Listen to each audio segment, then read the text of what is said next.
Praise lord. దేవుని ఉన్నతమైన నామమునకు మహిమ కలుగునుగాక. ప్రభునామమున మీ అందరికీ హృదయపూర్వక వందనాలు.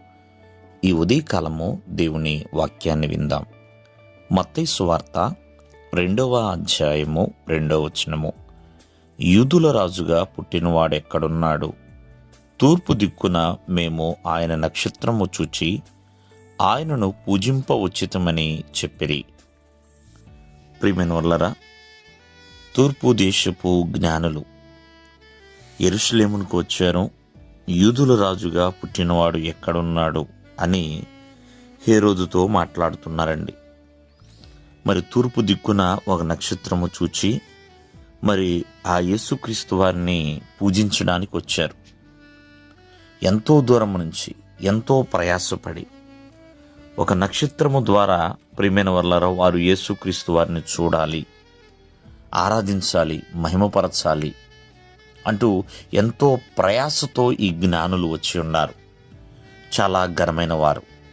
మనము ఈ జ్ఞానుల గురించి మనం ఆలోచన చేస్తే ప్రియమైన వాళ్ళరా ఆయన ఎదుట సాగిలపడ్డారు, ఆయనను పూజిస్తున్నారు, పెట్టెలు విప్పి కానుకలు సమర్పించి ఉన్నారు.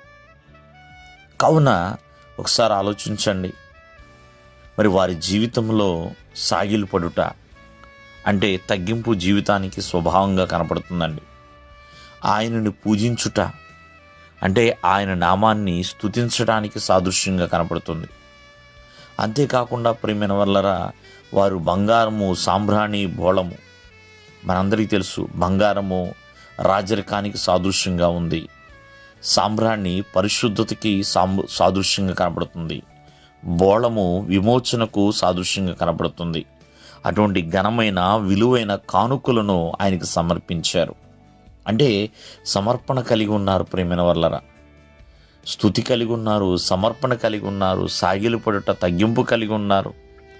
ఇవన్నీ కూడా వారి జీవితంలో కలిగి ఉన్నాయి. వచ్చిన వాళ్ళేమో సామాన్యులు కాదండి, జ్ఞానులు అని పిలువబడుతున్నారు. ఒక నక్షత్రాన్ని చూచి యేసుక్రీస్తు వారు ఆ నక్షత్రం అని వాళ్ళు తెలుసుకోగలిగారంటే, నక్షత్రము చాలా దూరం ఉంటుంది, అయినా సరే తెలుసుకుని యేసుక్రీస్తు వారిని పూజించడానికి వచ్చారు. అటు జ్ఞానులుగా పిలువబడిన వారు అనంత జ్ఞాని అయిన యేసుక్రీస్తు యొద్దకి నడిపించబడ్డారు. ఆయనని ఆరాధించారు, ఆయన నామాన్ని ఘనపరిచి ఉన్నారు, ఎంతగానో హెచ్చించి ఉన్నారు. కావున ప్రతి ఒక్కరు కూడా మరి తగ్గింపు జీవితాన్ని కలిగి ఉండాలి, ప్రభువుని ఆరాధించే మనసు కలిగి ఉండాలి, ప్రభువుకి ఎదుట చక్కటి సమర్పణ జీవితాన్ని కూడా కలిగి ఉండాలి. దేవుడు మిమ్మల్ని దీవించునుగాక. ఆమేన్.